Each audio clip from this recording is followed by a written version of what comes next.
वदनी कवळ घेता नाम घ्या श्री हरीचे, सहज हवन होते नाम घेता फुकाचे.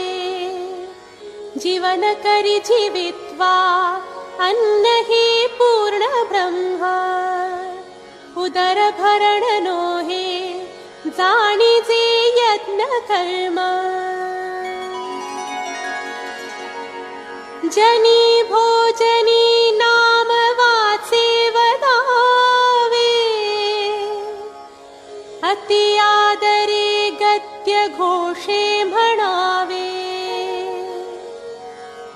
हरी चिंतनी अन्न से